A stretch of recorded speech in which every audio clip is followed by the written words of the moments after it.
Hey, hello everyone. Welcome to TMI, Too Much Information Live with Moondog. And I'm really excited today because we have as a special guest one of my sponsors. But speaking of sponsors, let's get into that. All right. So, folks, one of my longtime sponsors here is Aura.com, which is a cybersecurity company that I use to help protect me when I'm online, especially when I'm traveling. They offer a whole suite of services, which includes data monitoring, spam blockers, VPN, which is really great if you're on public Wi-Fi. To have really important to have VPN because it's one level of protection that you have. And one of my most favorite, and I think is really most important feature that they have that is included in their bundled offerings, because you'll pay one monthly fee and you get all of these services. Well, the biggest one I have to say is the data broker removal service, which is, if you didn't know this already, all of our information online is getting bought and sold by these companies called data brokers. Now, they're primarily being bought and sold to be among each other, but also to marketeers, political organizations, but who knows who else. But that includes our information you probably don't want to have shared around, like your physical address, your phone number, and partial social security number. So you can have yourself removed from all of these services in one fell swoop by using Aura's data broker removal service. And it's all included in their monthly package. But here's the thing, you can try them out for free for 14 days. Just use my link right there on screen. Use my link, r.com/moondog. You can try them for free for 14 days, and including that data broker removal service. Try them out. Let me know how many data brokers you got yourself removed from. You'll be surprised. They'll tell you how many that they found your information on, and they will start the whole process within those 14 days if you start immediately. But let me know how well that works for you. And our other sponsor, who we have as a special guest today, is MattHat Jerky. And MattHat Jerky is my favorite beef jerky out there. It's all natural, no artificial ingredients, no nitrates. Well, you know what? I won't get too much into the features. The creator of MattHat Jerky probably fill you in so much more. But here's the big thing. If you use my code on there on the screen, you get 15% off of your order. So MattHat Jerky, great stuff, delicious. Zoom in on there. Yeah. So this is a pack that you get. You can order individual packs, or you can order a box of jerky. It's great. It has a eat by day, or let's sell by Best Buy day, because it has no artificial preservatives.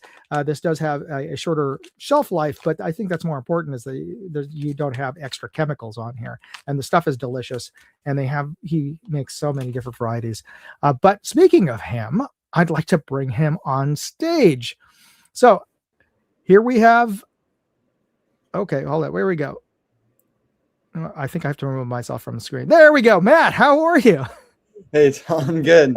Thanks for having me. Sorry for the technical snafu there. I was like, oh, why aren't you there? And, okay, so I'd like to introduce Matt of MattHat Jerky. And Matt is, well, I was going to say it was originally founded by an 11-year-old, but you're a little bit older than 11-year-old now. Yeah, I'm 19 now. But still, quite a young and ambitious man. And I'm really pleased that you were able to join us today. And yeah, you surprised me. You're offering a special prize today for our contest. Would you like to let folks know? Yeah, that's right. Whoever gets the answer right, I'll give 5 free bags of MattHat Jerky. So good luck. All right. So for those of you who don't know, I have a contest at every episode. So the main prize today will be, if you put the correct answer on the side chat with a hashtag, well, the software for StreamYard will put you into the automatic drawing at the very end, and so get the correct answer and I'll give you some clues. In fact, let's go into the clues now, and let me see here. There we go. For those of you out there, I picked this one because of Matt, though this would be considered a competitor, though the quality of their meats is nowhere near as good as yours, I'd have to say. But this happens to be a very large meat company out there. So if you happen to know or have an idea of which company this is, put it in the side chat with hashtag. And here's the thing. Also, the as an additional prize for folks, since we only have one prize at the very end, but I'm going to give you a couple of extra prizes today because one of the other announcements going to have is a new scope that you could win. And the prize, if you send the correct answer via email to me let me bring this up here, at contest@moondogindustries.com. And let me see, where's the thumbnail? There we go. So you can send it to me at contest@moondogindustries.com. You can use that QR code. So the first 3 correct I get, make sure you put the correct answer in the subject line and put your mail to address in the body of the email. But the first 3 will correct answers will get a patch from Vector Optics. So there you go. So not only do you have a chance to win the MattHat Jerky at the very end, but you also get a chance to win a patch if you email me the correct answer. Or you could do both. So there you go. Anyway, we got a bunch of folks I could see on the side here, on the side chat. It's already rocking over there. Let me just call out a few folks. And we got actually an early post, was it 20 minutes before the show started? So we have Boom Country out there. Michael Dunn also posted it. And Michael Dunn, I think, won a prize last week. So congratulations on that. We got Hillbilly, my buddy, and big props to Hillbilly. Make sure you check out his channel. And we have Anka. Here's the new, I believe that's a new person out there on the side chat. So welcome, Anga Cook. And we have Adam Crofts. We have Tim Mooney, Porsche Speedster, William Trax, and I'm just zooming through here. And we got Pick. Excellent. Yeah, we got a bunch of folks over on the side chat. And I hope I didn't miss anybody out there. If I did, please just post a comment right now, and I'll be happy to highlight you. All right. So you got your visual clue, folks, and let's move on to the videos that I posted this week, our new videos. I want to just give you some background info. Posted a bunch of new videos this week, despite the fact that I was also traveling for my wife's birthday. We took her out to Carmel, California, which is about 2-3 hours south of us, and just very beautiful scenery out there. I don't know if you've ever had a chance to go to that part of California, Matt. No. Very beautiful. So anyway, I was kind of busy traveling, but I still managed to post up a couple of videos, which I'll also share with you today. But the first one I wanted to share with you was a video from a few weeks ago when I was at SHOT Show. And Matt, you got a chance to see a little bit of SHOT Show while you were out there? I was there for a full day. It was awesome. Excellent. So I stopped by this brand. I don't know if you got a chance to see them. It's called Palmetto State Armory. And they are famous for making very inexpensive, or at least compared to a lot of other brands, a lot of their products are not nearly as expensive cost-wise.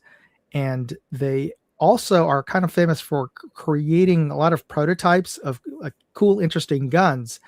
And one of them is a double stack 1911 9mm, which are called 2011s now, or at least I forget who coined that term, because it's sort of a modernized 1911. I think it was STI or Staccato.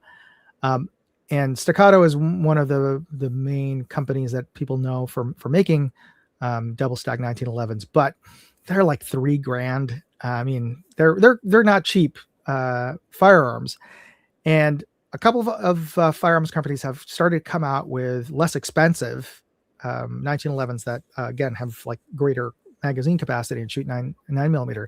One of them is Palmetto State Armory, and they showed off a prototype of that last year, and everybody was commenting like, is it going to be vaporware?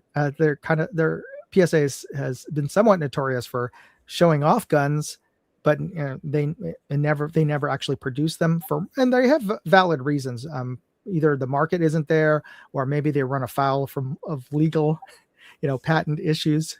When you create a gun that looks very much like another gun, then the lawyers get involved, and it becomes you may have a case to defend yourself and saying, hey, ours is very different, but the cost of hiring the lawyers and fighting the legal fight can make it just like not worth the time. So anyway, this is the video that I filmed over at the PSA.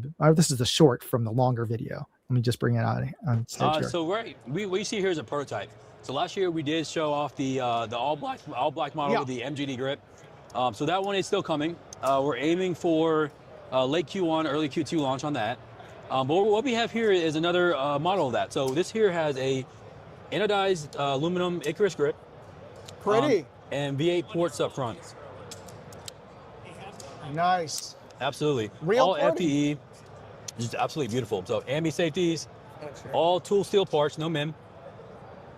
Got a 5-inch bull barrel, accessory rail, agency AOS optic plates. It'll come standard with an RMR plate. Nice. And the trigger's pretty cool on this too. So this trigger. And I'll leave it there. I just realized that YouTube has some algorithms and AI, and they have definitely issues with people handling guns on live streams. So technically this is a video of that we're reviewing, but I don't want to run afoul of their AI either. So I just realized, maybe I shouldn't have shown that video.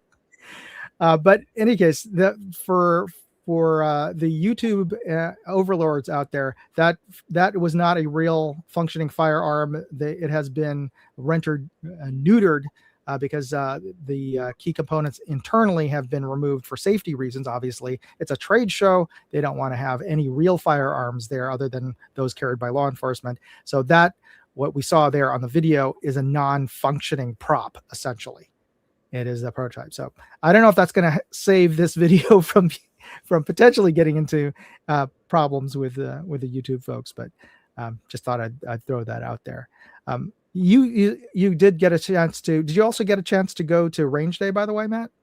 I did, and actually, I think that was the best day of the whole trip for me. Wow. Yeah. So cool firearms there. Absolutely. So let me move on to some other videos that should not necessarily be an issue with YouTube, and one of them is for this is a tool that you attach onto a firearm to help you zero out a scope. And this is it's a magnetic one that sort of snaps onto the end of your barrel. And obviously you can't shoot a gun with that attached to the end of your barrel, or at least you shouldn't, because it'll cause problems and damage to potentially to your firearm, or at least at the very least to the laser, the tool that we're seeing here. But it's made by this company called CV Life, and it is very inexpensive compared to comparable tools that are out there. I won't name the other brands, but they're roughly 4 times the price, and it's less than a fifth of the size. It's really tiny. You'll see here on the video here. This is the CV Life rechargeable magnetic laser bore sighter. Let's start with the red laser version of this bore sighter. Red is a lower energy frequency and generally not as bright, at least to my eyes, than green. But we can see that it is visible from 25 yards and out to 50 yards. And let's see if it'll go all the way out to 100 yards. And yes, I can barely see it against that darkened backstop, but this is a 6-power scope. And with my naked eye from this distance, it's just not visible, and it gets washed out against the I'll white zoom in target a board. little bit so you can hopefully see it more. Now we have the green laser version, and much more visible. Certainly at 25 yards, now at 50 yards, and now at 100 yards. And yeah, it is much more visible than the red laser version, and I can barely see it with my naked eye from this distance. And even though this is a little more expensive than the red laser version, I think it's worth it. So what that is when you put a scope onto a rifle, it's not necessarily aligned to where your rifle is going to shoot the bullets. So you have to make adjustments to it. And the standard way of doing that is put a target up and shoot at the target, and then make the adjustments based on where they're landing on the target. But to save ammo, because that you're at the very least, if you're shooting 5.56, that's roughly a quarter per shot, or 30 cents a shot, or anywhere around there. Or if you have a bigger rifle, like you're shooting 75 cents or $2 a shot, it sort of adds up. So this is one way you can at least get on paper. And there's also the frustration of if you're trying to aim at a target and it's 100 yards away and the first shot is like it's not even on the paper target. If you're lucky enough and there's like dirt around as a backstop, you can see where it's hitting on the dirt. But if there's no dirt, then your guess is as good as mine as to, okay, where did that bullet go? Is it to the left, to the right, above it? Even you don't know. So oftentimes you end up shooting like 5, 6, 10 shots before you even get on paper. And not only is it frustrating, but it can get expensive. Whereas if you use this laser and at least get yourself in the ballpark of where your bullet will eventually land, you can get onto your paper on the first shot. So that's one of the great things about this little device. And I will be offering this as a prize in a contest coming up probably later this spring, but that's what I hear from the folks over at CV Life. So anyway, the thought that I'd throw that out there. And on my non-gun channel, I had a video of I posted a video review of this inverted leg tripod. But interestingly, for those of you who didn't catch this this short, it's a little bit of a blooper. So I won't steal my own thunder. I'll just show you what the video is.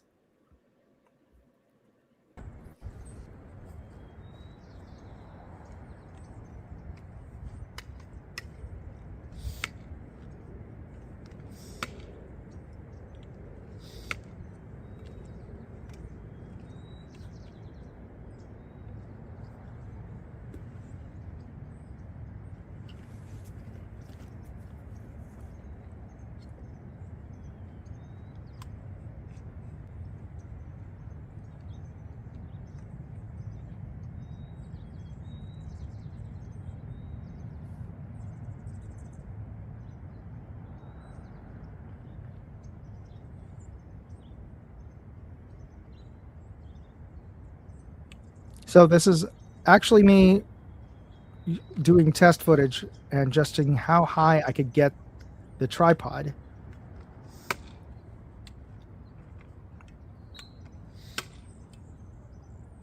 And this is how high the tripod extends to, actually taller than me.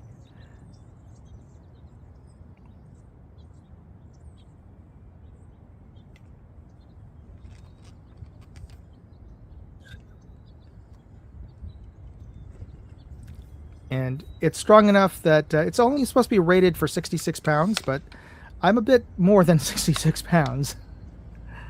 And it still managed to hold me and the camera up. Oh!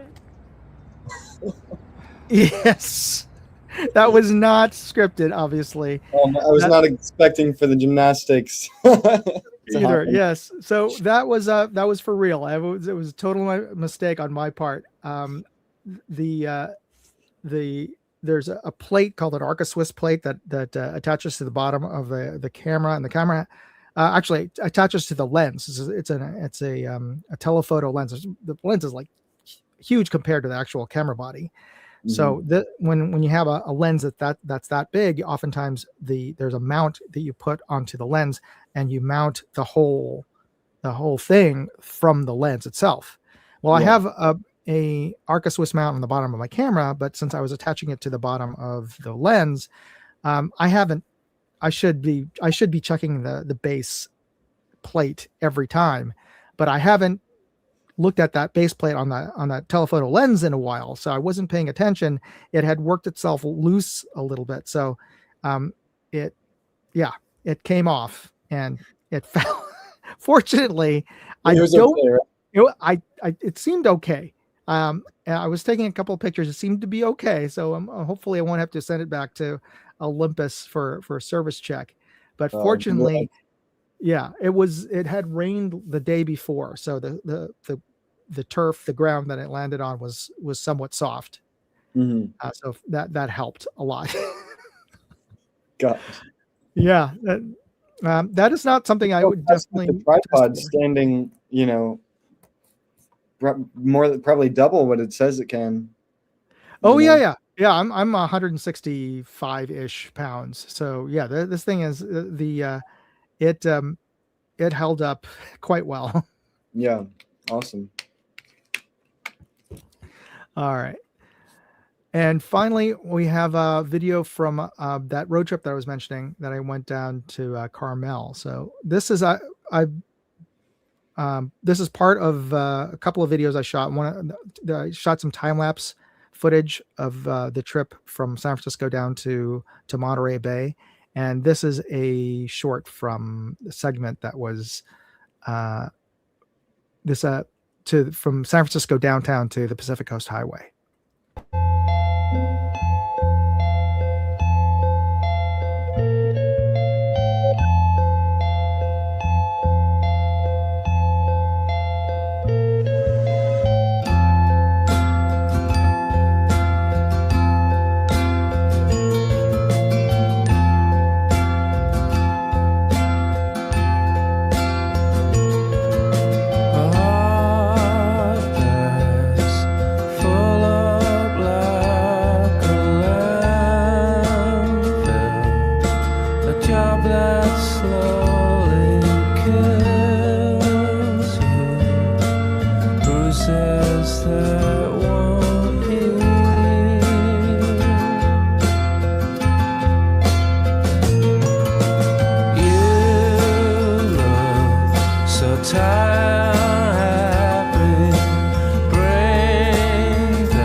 So that's for those of you who don't know, that is Radiohead.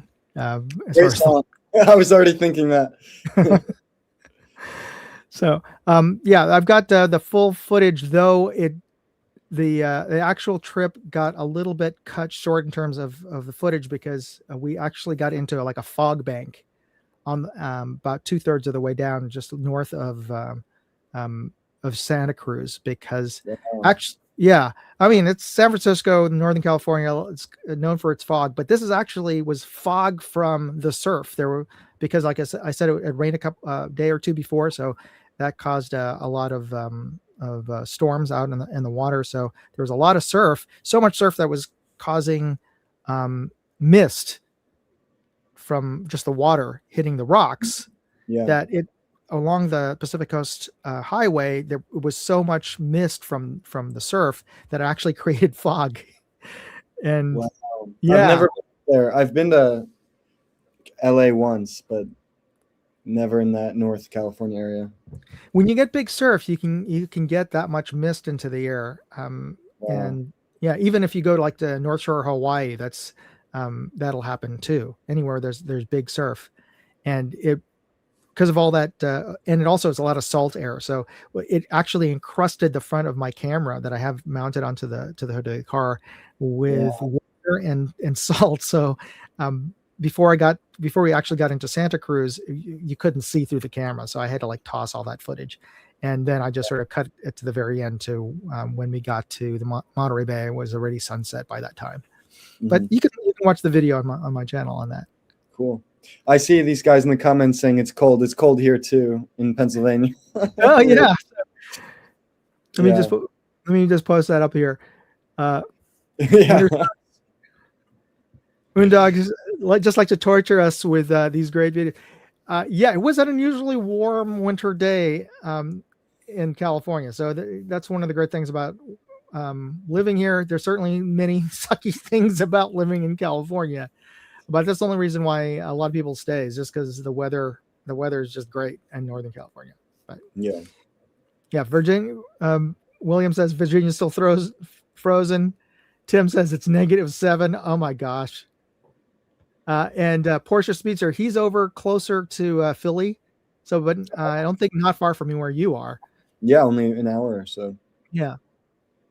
And yeah, I don't necessarily miss the when blizzards being I used to live in the East Coast, but I don't necessarily miss when the blizzards hit. Though I do miss the change of seasons. 18 in southwestern Michigan, and North Dakota made 40. Wow, that is balmy for North Dakota this time of year. Wow, I'm shocked actually. Wow. All right, so let me bring up the next clue in the contest that we have. So for those of you who who haven't posted already, here's your next clue on the mystery brand today. It is meat oriented due to our special guest here, Matt.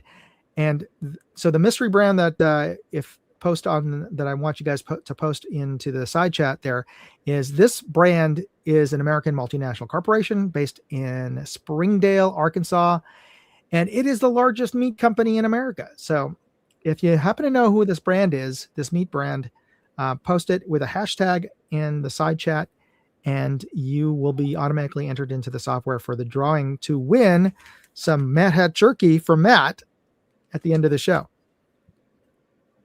All right. So since we have you already on here, I thought I would just mention that you are my newest sponsor on the show. And for those of you who didn't see it earlier, I've got a discount code.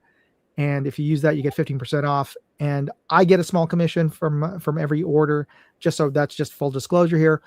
And but otherwise, it's not like you sponsor each and every episode, but I do get a small commission from that. And we met at a dinner that was sponsored, that you co-sponsored. Yeah. Was organized by 2A Media. And here, I just wanted to share, I don't know if you got a chance to see the video, but here, I'm going to share it with everybody here. But I remember seeing it, I thought it was also either way. I mean, I didn't do the full depth, I usually see optical image. There you go. It's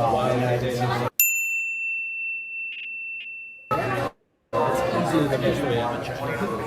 Well, we did a lot of research, and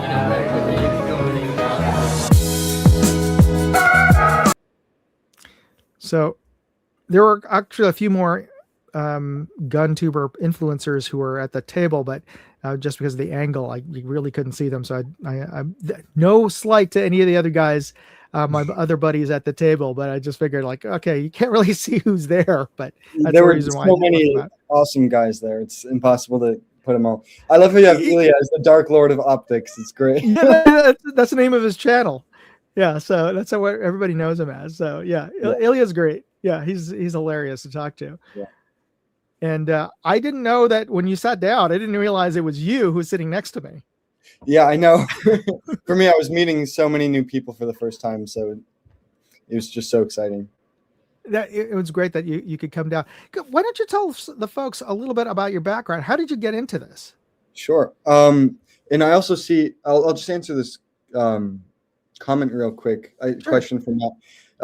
Do I still go to school? So actually I do, although right now I'm doing virtual school. I actually major in classical guitar, and that's kind of on the side of me running my business full time here in Pennsylvania. So I'm just taking virtual classes for that degree right now. But as far as the origins of how I started the business, I come from a really big family. I have 8 older siblings and 1 younger sibling. Yeah. So my dad is a business owner himself, and he would tell all of my older siblings when I was growing up to, start your own business and do your own thing and don't work for other people. So I heard that from, the age of 0 to 10 years old, and I would always make jerky with him. So I'm already starting to love your parents right there. It's like the story. God bless your mom for having 10 kids. It's nice. Yeah. Like God bless your mom for that. But yeah, I love the advice that your dad gave you. Yeah. So, I guess I was doing some self-evaluation at around 10 years old, because I was thinking, what could I do for a business? And it's like, well, I love beef jerky. So I started making my own recipes at around 10. And then when I was 11, I had my original recipe. It was really great jerky, similar to my dad's, but, with my own touches. and I started walking around my neighborhood, knocking on people's doors, and my two of my older sisters would come with me to make sure I was safe. You know, so that's really how it all started in 2017. I did that all summer Oh yeah, I've long. got some photos that you sent me. Hold on, let me bring them on stage here. Oh yeah, Is that your That's younger brother? me and my little brother. Yeah. Ah, great. And where is that's that? actually, I have a kiosk in the local mall here, so that's at that location, just right 15 minutes away from where I am right now. Cool. And here we have you More- working. Yeah, more events. So you can see my brother Milan again. He's been a big part of actually advertising. So if you go to my social media page, you'll see a lot of him there. It's the Lehigh Valley Mall in Bethlehem. Oh, okay, yeah. Yeah. So I do a lot of events in the Lehigh Valley here. So the one on the left was actually Bacon Fest in Easton. It's a Oh, yeah, We get I love Easton. 1,000 I didn't know they people. had a bacon fest. If I would have known, I would have gone there, dude. It's huge. Yeah, like 60,000 people come every year. It's amazing. And there's How could bacon I have missed ice that? cream. Oh gosh. Yeah. Next time you're in the area in November, stop by. And on the right, that's actually in downtown Bethlehem here, and we do the Christmas Village. So I was wearing a Santa hat, replacing the cowboy hat with the Santa hat, and selling there too. That's awesome. Now, you the cowboy hat has been sort of a staple in your branding since the beginning. Yeah. So when I was, I think right before I went out around my neighborhood, I was like, I need a name for my company, and I came across this picture of me wearing the cowboy hat, and it's on that bag of jerky you're holding right now. It's this picture of me. I was like 9 years old at a Oh, let me rodeo. bring that up. And that's the picture that I decided would be, my brand, because I thought it was perfect for the style. Jerky is a very Western True. item, so that's how it came to be the name MattHat Jerky. It seemed to work perfect to my 11-year-old brain, So did you came up with this was a family recipe? So it's a funny story. My grandpa, who unfortunately I was never able to meet, he made jerky, and he was famous for it in the town my family lived in long ago, and everyone loved his jerky. And through the years, he would give really close friends his recipe. And when he passed away in 2013, everyone, like, I think it was, unfortunately, at his funeral, people were talking about his jerky, and then this recipe of jerky that he would give secretly, privately. Mm-hmm. And everyone realized, like, they don't have the right recipe. Like, no one had he gave everybody a different recipe. Yeah. So my dad had his own version of my grandpa's jerky recipe, and I'd say that's kind of the base of my original flavor, although mm-hmm. It's definitely different in some ways, but largely inspired by my dad's jerky. Yeah. So you have, how many flavors do you have currently? Varieties? Right now, 17. So that's one of the things I always talk about when we do the plug, is that you have so many different flavors out there, and that's one of the things that always impressed me about that. Starting out the gate, you have 17 different varieties. That's well, it's impressive. Been 9 years in the making, but I think my most recent flavors were sweet original and spicy roasted garlic, just maybe 8 months ago or something. Yeah, I'm surprised that you should. Well, we can always throw suggestions at you, but you should do Dad's flavor or your dad's recipe. It's a great idea. I'd be curious. I'm just very curious about that. To answer another question here, is it soft or harder? I use actually a gourmet flank line, and that is definitely very tender. Oh yeah. Mm-hmm. The bag you have, Tom, it's the gourmet flank. It's definitely softer. I mean, his normal one's not as tough as the supermarket brand to begin with, but this one's exceptionally soft. Mm-hmm. And then I have a slightly more tough. I would not call it tough, but it's more hearty pieces of meat. in my just traditional flavors. So if it doesn't say gourmet flank, it's probably a little bit tougher. And I'd say it's pretty standard for artisanal jerky in terms of the mouthfeel or the chewiness. Sure. Yeah. And oh yeah, William Track says I tried to make venison jerky. It didn't go well. I love venison jerky, but I'm sure that gets I mean, there's plenty of deer in Pennsylvania, but it's kind of, I don't know if you have to run afoul with the fact that you can't sell venison, or there's all these other regulations. I made a venison jerky once. I think I was like 13, and I don't hunt very much.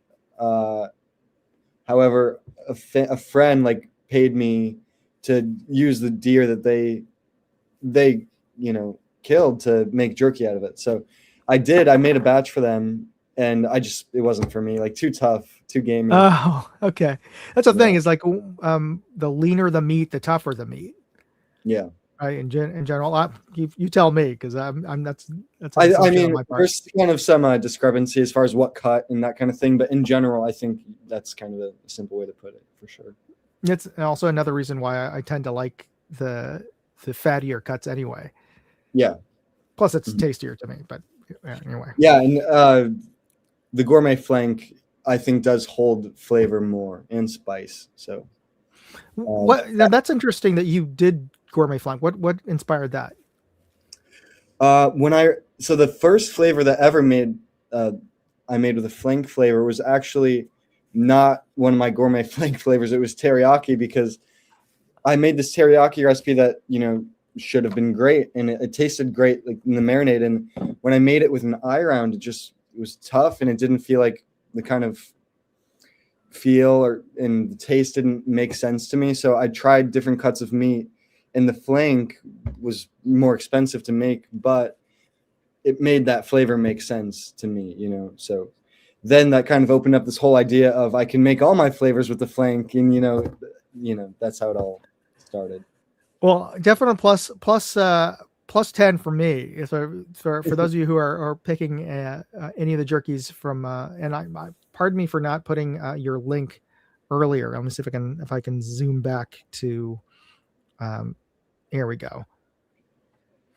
And for those of you who are getting hungry from our discussion here, use my code Moondog and go to MattHat Jerky and order you some jerky. It is great, and I highly recommend any of the flank flavors. The gourmet flank. I mean, they're all good, but that's definitely my favorite line is that one. Mm-hmm, for sure. And I tend to go with a sweeter one. A sweet, yeah. Yeah, like teriyaki or something. Mm-hmm. I do not make any sticks. I've tried in the past, and I think it's just not something I was able to figure out very easily. It's really tough. It seems simple at first, but for me, it was tough to get right. So maybe I'll try. I'll attempt it again one day. Oh, wait, I missed that question on the side there. Where was the question? I'll highlight it if I can. Oh, Michael Dunn. Oh, okay. Sorry. There we go. Yeah. Make sticks. Okay. Mm-hmm. Yeah, and I think it would be great. It's not the same as jerky. It's a different, different battle. Yeah, and you make everything. You told me earlier you're literally in your factory right now. Is that correct? Yeah. So you're making it at home, or at least at a workshop somewhere. It's not like you have these big industrial machines to tenderize. No, it's all handmade to this day, right here. See, that's awesome. That makes it to me. It's even much more worthwhile for us to buy your jerky, because it's handmade. That's great. Yeah. I'll just tell you a quick little thing. Over the years, I've tried to not make the jerky because it's super time consuming, and as far as profit goes, it's very difficult to make jerky and produce it and deal with the shipping and everything, the whole aspect. So I've tried to go to co-packers and have other people make my product, because it would solve a lot of issues. And every time I get the product back and they say, we did everything you say you do, everything's exactly perfect, this is your jerky, and it's not the same. The quality is way lower, and this is why every jerky brand in the stores tastes the same is because they're following these rules and making things easier that lowers the product quality tremendously. So I wonder what I mean. I'm sure it's a combination of the meat that they source, and it's a whole bunch of reasons.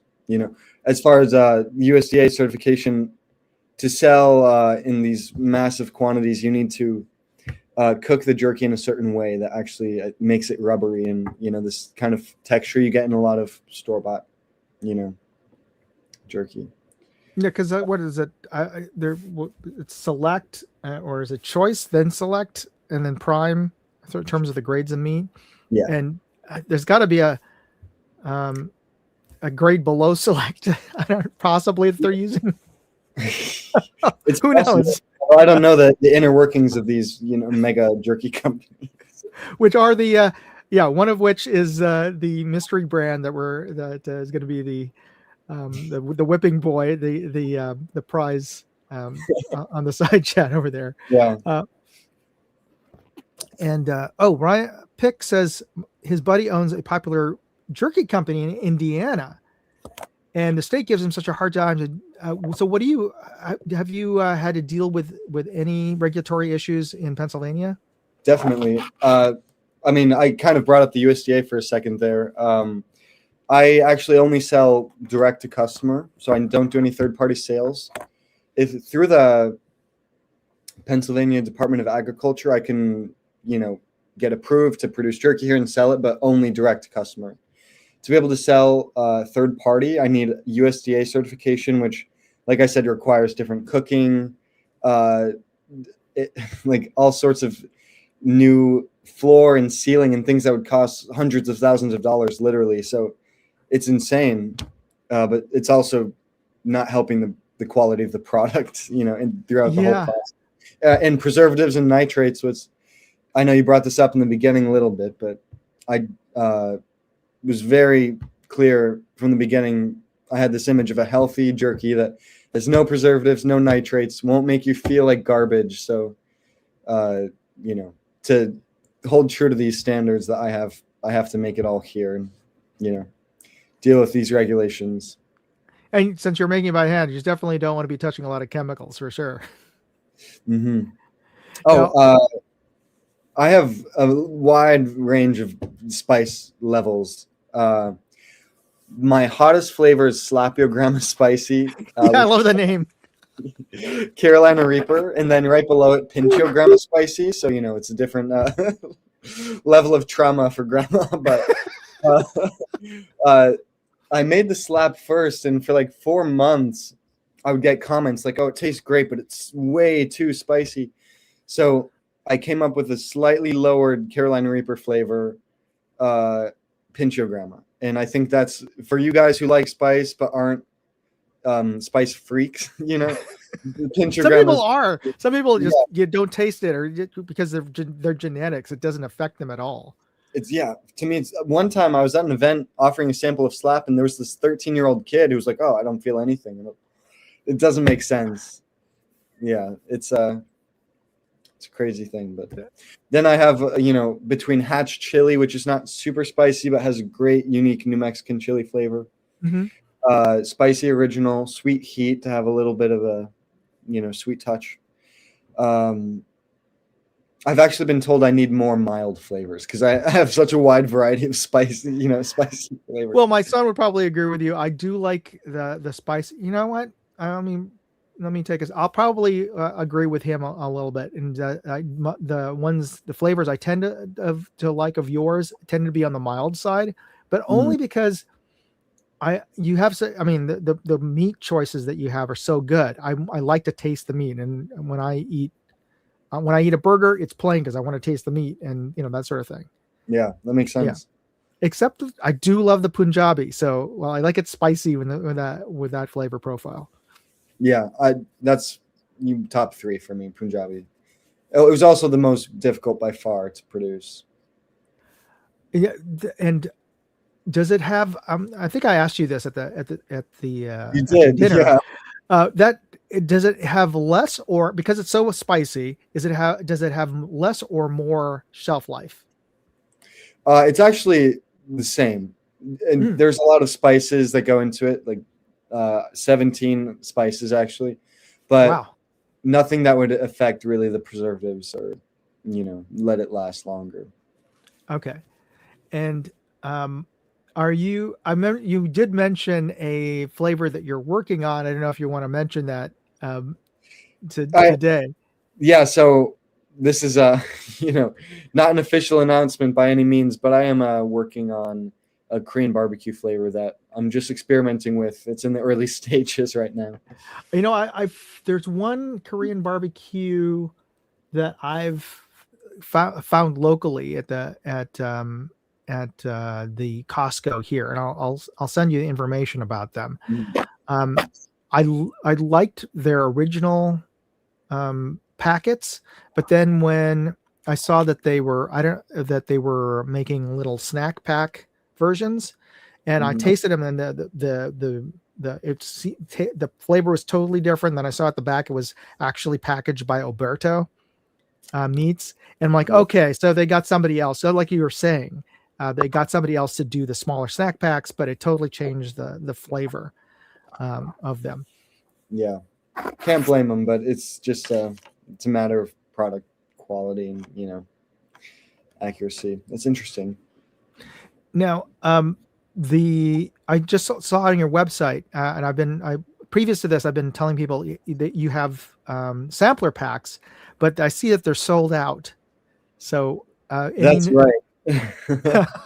Hopefully, I had some influence in that in getting people to get those. But yeah, no. So the sample pack is a very interesting thing, and I'm actually reworking the structure. So I don't want to go too deep into that before we rework some things with it. But it is a very unique product that I make. So it has 5 different flavors: my original gourmet flank black truffle and gourmet flank roasted garlic, teriyaki, and Punjabi. So I got a question. You just mentioned black truffle. So truffle, people always ask me when they at an event or whatever, is it a mushroom? And I'll very quickly say no, because so many people get a weird feeling. Although technically in the fungus family, truffles and mushrooms are kind of on like different branches of the tree. Truffles are very rare and expensive and delicious ingredients that grow in the ground, and it's very difficult to explain. Although if you've tried truffle hot sauce or truffle fries, you'll kind of get an idea. But it's a very unique flavor, and very earthy, umami. I mean, you really can't describe it very well, other than it's truffle flavored. It's great. Yeah. That's actually, it's been my personal favorite for 4 years. So Tim answered, it's an edible fungus native of South Europe, particularly France, Italy, Spain, and Croatia. So yeah, and they can get super expensive. Traditionally they were dug up. They grow on the roots of certain trees, and they've had dogs. They've used dogs to find them and dig them up. But I forget. I think it's in Italy or in France where they use pigs. France, I believe, if I'm not wrong. Yeah. So here we go. Truffles and bacon. Maybe I should make a bacon jerky that You should. I love bacon jerky. It's like, I mean, practically when most people when they cook bacon anyway, it's halfway there, right? Because they like it crispy. Yeah. Sometimes when I travel, I'll just get the pre-cooked bacon and just bring it along with me, I'll just take it out of the box and just throw it into my backpack, just like jerky. Oh, like eat it without cooking it. Yeah, I just figured that's the same. It's a little greasier inside the bag, but who cares? At least I don't care. I've never done that, but maybe I should try as a fellow carnivore style eater, snacker. Well, you've certainly got plenty of your own product to choose from. But yeah, I appreciate the fact that you like to try different things out there. Let's just got more comments about that. Yeah, and honey ham. Yeah, otherwise I don't necessarily like pre-cooked. If I had choice, I would rather, cook it fresh. It's, the flavor is so much better. But if I'm Mhm. traveling, it's one of those sort of cheap. It's it's cheaper than buying a lot of other jerkies out there at the Walgreens, Mhm. and oftentimes the selection over at Walgreens is just the mass market jerky, which tastes like leather. So I'd rather just go get the pre-cooked pre-cooked bacon over at the Safeway. Mhm. Yeah. Okay, so let me zoom in to we are nearing the end of the hour, and I appreciate that you took the time to talk about all this. And we didn't even get into your music. So you're studying classical guitar, which I think is awesome. Thank you. You're going to which school? It's Schwab School of Music in Georgia, actually. Is Uh, that one of the bigger the bigger schools as far as classical guitar in the country? yeah, I'd say for me it was in between a couple schools, but it's in the top 5, I would say, as far as classical guitar programs in the country. Awesome. Yeah. Would you care to plug any of your teachers? Yeah, Dr. Andrew Zone, who I'm sure none of you know. Maybe if you're from Georgia, you might, but he's a great guy, and I'm learning a lot from him. Yeah. It was actually interesting when I started playing guitar a lot when I was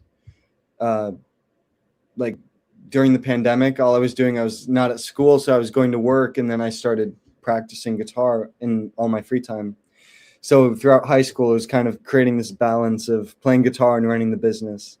So yeah, it's just a great passion for me on top of, making jerky. So Does anybody else in the family play guitar or other musical instruments? my dad and my sister both play just like acoustic, kind of like singer-songwriter stuff. So you had a lot of music in the house growing up. Yeah, and my dad's like a crazy audiophile. He loves listening to loud music. That's great. Yeah. I think it's really important to expose your kids to music and not just the music that you're into, but yeah, to appreciate the music they're into. Were they surprised that you chose that as a sort of a career path, along with your jerky, of course? But I think it was a gradual transition. It kind of made sense for everyone. Although looking back, I grew up on AC/DC and Zeppelin, so it is funny to kind of see where I come from, and now I'm, studying all this other music that I never heard when I was a kid. oh, that's interesting. So you're coming at it from at least starting out when you're learning to play guitar from the rock side. Yeah, yeah. My first song, like Joe Satriani, was like my first big. I don't know if you know Oh any. well, yeah. Well, I mean, he's definitely a virtuoso. I mean, but yeah. So yeah, I could see where you would get into the real virtuoso guitar players, and then how they really admired classical guitar, or at least have a little bit of the background. I assume that he probably learned a little bit to be able to play like that. Oh, I think, I don't know. He actually studied with Steve Vai. Now this is turning into a guitar conversation, but I think they all appreciate that kind of music for sure. I mean, one of these days I would love to get you to play on one of my live streams, at least send me a video of you play. Sure. So, and it is perfectly fine to talk about, because hey, we got fans on the side channel. Oh, Tim, you're prepared. You know what's up. They're the best. They are legends. Who was it? Was it who played the guitar in Crossroads? Was it Stevie Vai? Yes. Yeah. So for those of you who, it's funny because in that guitar battle scene, Ralph Macchio's pretending not to be able to, or he's pretending to play, but it's actually Steve Vai's playing his part. Both parts, yeah. I thought that was awesome. For those of you who haven't heard this movie, go stream it right now. It's I think it was in the late 80s, early 90s, and it sort of the retelling of the folk fable of the guitar player who sells his soul to the devil to be able to learn how to play guitar. I forgot. Is it Johnson? Was I forget his name now. Robert Johnson. Yes, of course you'd know. Yeah. So go see this movie. At the very least, Google the guitar duel. It is awesome. So yeah. So, but before we hit the top of the hour, we've got a couple of contests. Are you able to stick around and help us choose the winner? For sure. All right, let's get into that. Okay, so we have our contest for the final clue for everybody out there. You get a chance to win. Let me just double check that we have entries. Yes. So if you know this meat company owns many other brands, such as Ballpark Franks, Jimmy Dean Sausage, Sara Lee Meats, and Hillshire Farms. This mystery brand also shares a name with one of the most famous or infamous heavyweight boxers of the late 20th century, though he is not in any way, as I know, connected with this meat company. So if you know this mystery meat company, post it in the side chat now, or you can also, if you email me the correct answer in the subject line, send it to contest at moondogindustries.com. And let me just post up the contest email there on the QR code. If you hit that QR code and send me an email with the correct answer in the subject line, the first 3 correct answers will get a patch of Vector Optics, which I will make sense in a second, because Vector Optics is going to be an upcoming prize this month. And if you email me with the correct answer in the subject line and your mailing address in the body of the email, I will mail the first 3 correct answers that I get via email. Will get a patch. But for the side chat, if you put the correct answer in the side chat, you will be automatically entered into the drawing, which we'll be doing in a second. So if you know this mystery meat brand, it shares a name with a heavyweight boxer, which, yeah, Michael Dunn. That isn't the that is not the mystery meat brand, but yeah, you are correct in terms of who the boxer is that I'm mentioning. All right, so the reason why I'm giving away these patches is because this month we will be giving away a fiber optic Vector Optics Continental LPVO. So this is their top of the line model in Vector Optics scopes, and they're letting me give away a fiber optic LPVO. I have it right here actually, and it is their Vector Optics 1:8 Continental 1:8 by 24 ED fiber optic here, and it is a very nice premium constructed scope. See here, and you have a chance to win this. Just go to my website, moondogindustries.com/contest, and I'll post a link to that in there. Yeah, there's a QR code, and I'll post that in the side chat in a second here. But if you go to my website, you can enter into this, and then you could also win. There's 2 contests going on this month. There's for that LPVO, and also you can enter the contest for the Olight Arc Pro. This is an EDC flashlight, really nice, and it's one of their top EDC lights. That contest is also going on. Slightly different rules for the 2 different contests, but the deadline to enter that contest is the end of this month. Okay, and let me bring that back up here. Oh, there you go. It's the Arc Pro. And I should also point out that on my website, there's the fundraiser for my son's middle school class trip to Washington, D.C. So you can find out about that fundraiser at moondogindustries.com/yard sale. And today is the drawing for the winner of the AccuVista LPVO, which we were giving away last month. So today you get a chance, Matt, you get a chance to select who the winner is. I'm going to bring this up here. Just give me a second here to bring up the screen for that giveaway. And hopefully you can see this here. Yeah. So give me a short countdown. And when we get to to the bottom of that countdown, I will hit the button and we'll spin to see who won. Okay. 5, 4, 3, 2, 1. All right. Winner, winner, chicken dinner. Who is it going to be? Andrew Franklin. Congratulations. Now for the monthly contest, you don't have to be present to win. You just have to fill out the form at moondogindustries.com/contest, and I'll have I ask you to put your mail to address and your shipping information. So Andrew, congratulations. Vector Optics will, AccuVista, this for last month. AccuVista will be sending you the LPVO, and it is a great first focal plane LPVO with ED glass, so you'll be getting that, and hopefully you'll let us know how good it is for you. All right, so let's do our final drawing today, and let me just bring up that screen.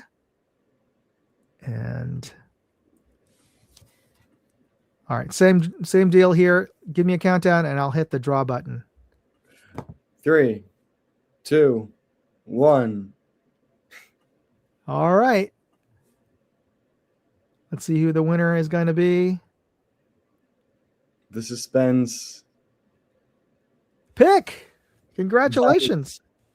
So Pick, you are the winner of the MattHat Jerky. Pick, if you would do me a favor and email me your ship to information, and I will forward it on to Matt, and he will send you your jerky on there. So yeah, there he is. Sweet. Awesome. Well, Matt, thank you again. Say to Pick real quick. Yeah. Check out my website and choose which flavors you'd like me to send. Oh yeah, absolutely. And let me, you know what? Let me put MattHat Jerky. There we go. I will post that up on the side chat right now. I'm sure all of you could Google this just as faster than I could type this in there. But I will post it up for everybody to see. MattHat Jerky. Everybody should go there and just check out the wide variety of flavors that Matt has. They're all delicious. So, and yeah, so you get Pick, you win 5 packs. So send me an email and list the flavors that you want of those 5, and Matt will send them out to you. And of course, include your ship to information in the body of the email, and I'll forward that on to. Portia Speedster says truffle and garlic are awesome. I agree. Right. They're two of my favorites. So Matt, is there anything you'd like to plug? I mean, will you be doing any appearances locally at any fairs or I will be at the Philadelphia Auto Show this weekend. I was there cool. last weekend. So yeah, use Tom's code Moondog to get some MattHat Jerky, and I really appreciate you having me on tonight. Absolutely, and I appreciate you coming on here.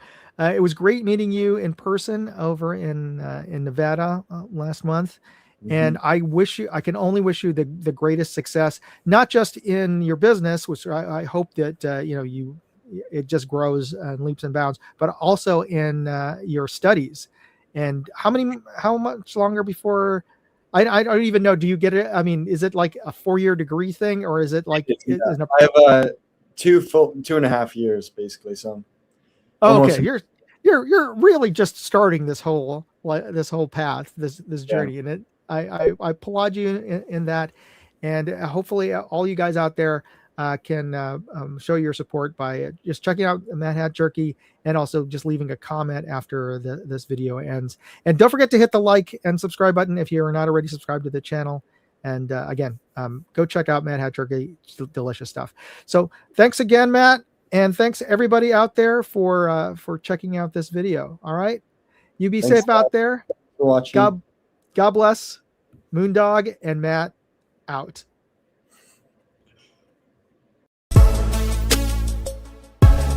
Hey, I'd like to know what you thought of this video. Leave me a comment or chat with me on Facebook, Twitter, TikTok, MeWe, Instagram, or Locals. And if you want to see all of my videos, go to moondogindustries.com.